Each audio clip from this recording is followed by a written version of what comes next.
Hello সবাইকে, কেমন আছেন সবাই? আজকে আপনাদের দেখাবো কিভাবে বাঁধাকপির পকোড়া তৈরি করবেন। তার জন্য বাঁধাকপিগুলোকে কুচিয়ে ভালো করে মাখিয়ে নিতে হবে। তারপর জল ঝরিয়ে তার মধ্যে কালো জিরে, চিনি, 1 চামচ হলুদ দেবেন, 1 কাপ চালের গুঁড়ো, আর দেবেন কয়েকটা কাঁচা লঙ্কা। অবশ্যই কাঁচা লঙ্কাটাকে চেষ্টা করবেন ভেঙে দেওয়ার। এবার সম্পূর্ণ উপকরণগুলোকে ভালো করে মাখিয়ে নেবেন। আপনারা চেষ্টা করবেন একটু টাইট করে। এখানে কিন্তু পকোড়ার ডোটা মাখানো হয়ে গেছে, চলুন এবার ভাজা যাক।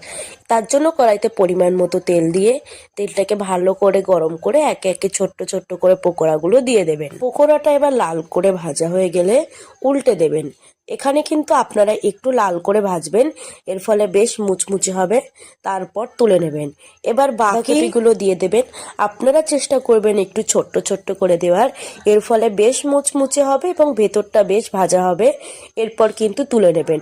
ব্যাস, আমাদের পকোড়া রেডি। সন্ধ্যাবেলা গরম গরম চায়ের সঙ্গে পরিবেশন করার পালা।